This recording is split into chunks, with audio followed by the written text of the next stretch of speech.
तो अस्सलाम वालेकुम गाइस, मेरा नाम है फहीम अब्बास। मैं आपको वेलकम टू फहीम व्लॉग। आज जुम्मे का दिन मैं आया था घूमने के लिए। तो यहाँ पे कुछ लोग मुझे मिले हैं, तो इनसे बातें कर रहे हैं। कंबर भाई, इनसे बात करेंगे जो कि है जौनपुर से। तो कंबर भाई, आप कहाँ से हैं जौनपुर में? जी अस्सलाम वालेकुम। हम जौनपुर रन्नो से हैं क्या और कुवैत में रहते हैं। तकरीबन 10 साल हो गया। इंडिया में क्या करते थे आप पहले? इंडिया में पहले वही पढ़ते लिखते थे। अच्छा। उसके बाद जो है कुछ दिन के लिए गए थे मुलगाई पढ़ने। फिर वहाँ से जो है दिल नहीं लगा और चले गए मुंबई, वहाँ गाड़ी वगैरह सीखे। ठीक। फिर उसके बाद जो है कुवैत चले आए। कुवैत आने की मजबूरी क्या बना? मतलब क्या आपको लगा कि कुवैत आना चाहिए? इंडिया में ऐसा कुछ नहीं है कि कमा नहीं पा रहे हैं, इंडिया में आने के बाद कमाते हैं? जी देखिए, इंडिया में भी कमा सकते हैं लेकिन वहाँ का भी कोई जॉब नहीं मिल पाती और उस तरीके से पैसा भी मिल नहीं सकता। जो यहाँ पे सैलरी है, यहाँ पे सैलरी है जो यहाँ से बचत हो जाती है, जो यहाँ से हम अपने परिवार से दूर हैं लेकिन अपने परिवार का जो है सारी सेफ्टी दे रहे हैं और सारी चीजें दे रहे हैं। वो खुशी है, उनकी खुशी में हमारी खुशी है, हमारे खुशी में हमारा रब खुश है। बेसिकली जो होता है ना, इंडिया में और कम्पेयर टू कुवैत में जब लोग आते हैं यहाँ पे तो कम सैलरी रहती है। यहाँ पे 120 दिन सैलरी रहती है, लेकिन उतने में महीने का 25-30 हजार आराम से बच जाते हैं इंडिया, जो कि फैमिली सर्वाइव करने के लिए बहुत अच्छा होता है। उसमें सेविंग भी हो जाती है और आराम से लोग सर्वाइव भी कर लेते हैं 1 महीने 2 महीने के लिए। तो कंबर भाई, आपको यहाँ पे क्या करते हैं? जी हम यहाँ पे ड्राइवरी करते हैं, हाउस ड्राइवर। House driver. कितनी सैलरी में?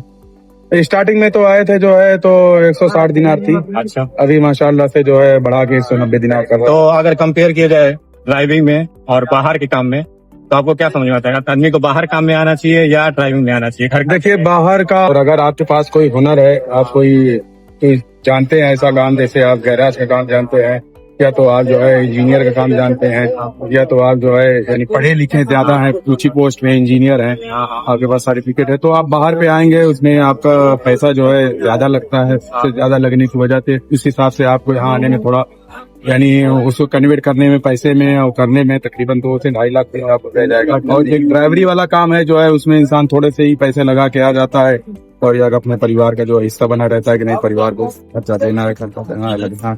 चलो, आप तो यहाँ पे कुवैत में आ गए, अपने आप को सेक्रीफाइस कर लिए। जी जी, आपकी शादी है माशाल्लाह, लड़के भी होंगे? जी जी, लड़के तो अगर लड़के बड़े हो गए, जी जी, आप उनको बाहर आना है या उनको अच्छी एजुकेशन देना है, तो आप उसके लिए क्या करें? देखिए बाहर आने के लिए सलाह देंगे कि वो बाहर आए या फिर इंडिया में रहे तो सेटल होने की कोशिश? नहीं, देखिए अभी तो हमारे माशाल्लाह 2 बच्चियां हैं और हम उनको अच्छे से अच्छा जो है पढ़ाएंगे और सिखाएंगे और जो भी वो पढ़ाई करेंगे और हम सोचेंगे जी रहे।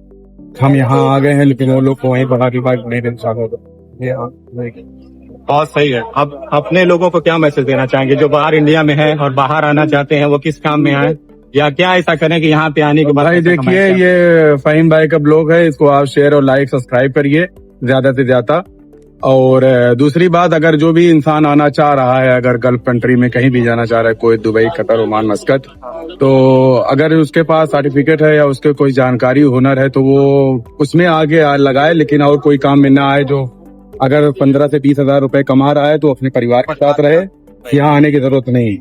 और अगर वहाँ पे कोई सेटिंग नहीं हो पा रही है तो उसकी एक मजबूरी है कि वो जाएगा, क्योंकि उसको अपने परिवार का खर्चा देखना है और उसके ऊपर पूरा घर जो है निर्भर है, तो उसका देखना पड़ेगा कि वो वहीं पर सेट हो जाए तो अच्छा। कितनी सैलरी होनी चाहिए इधर आने की? मिनिमम अगर देखा जाए तो कम से कम अगर 150 दिनार है सैलरी तो बहुत बेहतर है। खाने पीने और जो भी खर्चे नेट वगैरह के बाद अगर 150 दिनार, 160 दिनार अगर बच रहा है तो अल्हम्दुलिल्लाह, अल्लाह ताला का शुक्र अदा करना चाहिए और जो है उसी पे जो है खुश रहना चाहिए कि हमको कम से कम अपने परिवार को चलता सामान लेकर टाइम मिला और हम। तो ये तो हम लोग समझा देते हैं लोगों को। जी जी, तो लोगों को समझ में आ जाता है। वो तो कुछ लड़के नहीं समझ पाते हैं, उनको चढ़ी रहती है, चलो कुवैत चलो। नहीं भाई, जिसको अगर ये चढ़ी है तो वो एक बार, जिसको ये चढ़ी है अगर वो एक बार आ जाए तो उसको समझ में आ जाएगा कि हम 120 दिनार में कुवैत में क्या कर सकते हैं और इंडिया में क्या कर सकते हैं 20,000 25,000। और महंगाई के लिए आप क्या कहेंगे? जैसे कुवैत में महंगाई अभी है और इंडिया में महंगाई चल रही है, उसके कंपेयर में क्या? देखिए कुवैत में जीएसटी नहीं है। यहाँ अगर हम 190 दिनार कमा रहे हैं तो हमारा 5 दिनार नेट का जाता है, 5 दिनार हमारे जेब पर खर्च जाता है, 10 दिनार में हो जाता है। 10 दिनार का इंडिया को होगा 2500।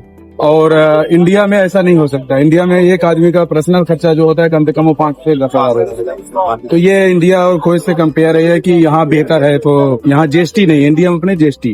तो मेरा कहना है लोगों से कि जो भी कुवैत आना चाहते हैं, जो छोटे वीजे पे या घर खाते में आना चाहते हैं या कंपनी में आना चाहते हैं, तो ऐसी स्किल्स रखें कि वो आए तो कम से कम उनकी सैलरी 150 दिनार या 160 दिनार सैलरी रहे, ताकि वो कमा के अपने पास सेविंग भी करे और घर का भी और घर का भी देख लें, ताकि उनको परेशानी ना हो कि हमें खर्चा पूरा करना है, घर पे भी भेजना है, सेविंग भी करना है। अगर अच्छी स्किल्स रहेगी तो अच्छी सैलरी मिलेगी।